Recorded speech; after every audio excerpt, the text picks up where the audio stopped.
Okay, so hey everyone and welcome to a new video.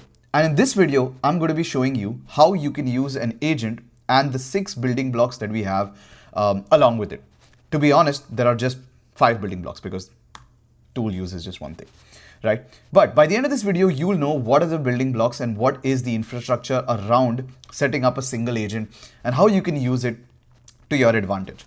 Okay, so I'll go into more depth about what an agent is, maybe in a different video. But for this video, let's just assume that an agent is something that that you use to communicate with that has an LLM backing it, right? So for example, Claude, Codex, Kimi, etc., etc. That's what I mean by an agent, right? I mean an agent is in AI terms, right?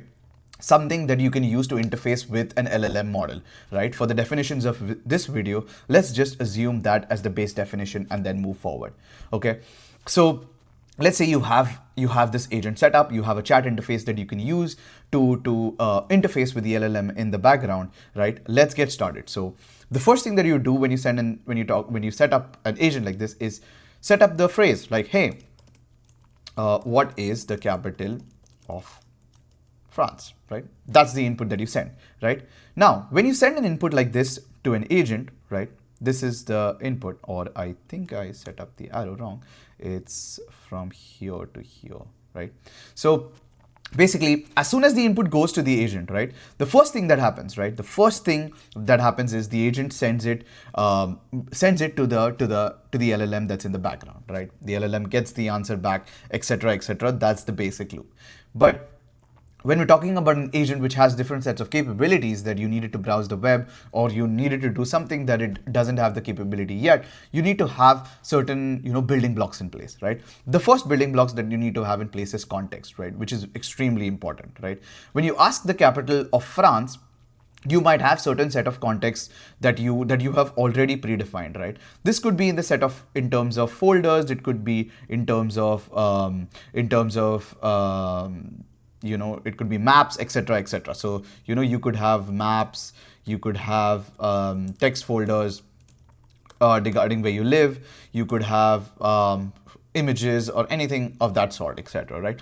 You want the agent to be able to pull that context in. You want it to be able to say, hey, can you pull this context in, and from this context, can you build, right? Build, or can you answer the question in relevant to that particular context. So if I ask it, hey, can you get this particular image, or can you get an image that has the Alps in the background, right? That's the context that you need. The context that the agent would need is it would need your photos, or it would need that particular map, or it would need a particular text folder. So the first thing that you need is context, which is very important in an agent. You can have all of this context stored in the text file or in the environment that you have the agent running in. Now, let's talk about environments in a different video. But for this video, let's just say that the agent is running in the cloud, or it's running on your personal desktop, or it's running in your work laptop, or any other such environment where it has the ability to pull in context, right? So that's the first thing that happens. The second thing that I need you to understand is the second building block, which is another one, that's planning, right? Now, after it, this is a very simple request, right? But let's say it's a much more complicated request and it has multiple steps. So for the cases of this prompt, what is the capital of France, right? If I were to tell you to find out what the capital of France is, what would you do? You would define a certain set of steps. What are the set of steps that you would take? The first step that you would do is open Google Chrome, right? Type in the words, hit enter, get the results, right? And get the results and then pass the results, right? And then return. So basically you would get the results and then return. So these are the set of steps that you would follow. Now consider an agent doing the exact same thing, right? What would an agent do similar to what you're doing is create a plan. It would say, hey, I need to do these steps to get this answer, right? It would plan this out, create a plan, save it in a file that it can read, and then execute the plan, right? So once it has this plan set up, this is a pretty simple step. It just sets up the plan and it's now ready to go. Once the plan is set, it needs a certain set of tools, right? If I were to tell you to execute these steps, you would tell me, hey, where is the browser? Hey, do I have an internet connection, etc., etc. So you need to provide these set of tools, or you need to provide the ability for an agent to be able to execute all of these operations, right? Now, when I'm talking to you about tool use, right, the agent has different capabilities. It has capabilities of reading folders. It has capabilities of opening a browser. It has capabilities of, reading through your entire file list if you give it the permissions to. So it has a certain set of tools that it can use. And for this case, let's just assume that it has a browser, right? So it opens the browser. And once it opens the browser, what it needs to do is execute the plan. So whatever the plan is, it will execute in this browser, right? Now, in terms of tool use, it can also have certain set of tools like hitting enter, parsing the results, reading files. All of these are considered as tools, right? All of these, the agent is equipped with understanding and executing, right? So this is the set of kind of capabilities that the agent has. It's just like a human, and it has tools at its disposal, similar to that, right? Now, once you have this, it returns to you, the answer is Paris, right? So the answer has come back, right? The capital of France is Paris, and you're happy with the answer. But now that you're happy with the answer, you need a certain set, you need to remember that answer, right? You need to be able to say, hey, next time I ask you, just remember that the capital of France is Paris. I don't need you to execute all of those steps again. That's where memory comes in. Like you say, hey, can you remember this? So the next time I execute it, you don't need to do all of these steps. You can just read from your memory and say, hey, from my memory, hey, the capital of France is Paris. If I needed to remember something more important, I could say, hey, can you tell me, I was born in Mumbai, for instance, right?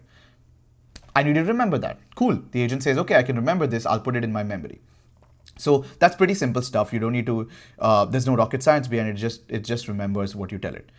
The last part that I need you to understand in this entire agent infrastructure or this orchestration framework is guardrails. You need to have guardrails around yourself. So basically, this is your protection mechanism that you would have, that you would say, hey, I need you to execute all of these in a certain way, right?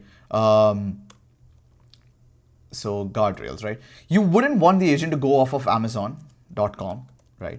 And be like, hey, order the most expensive item, right? When I ask you the capital of France is Paris, what if it goes to Amazon and orders like a $10,000 item, right? Now you're in trouble, right? So you wouldn't want your agent to do all of these things, right? So you would write a certain set of rules to be like, hey, I cannot execute all of these,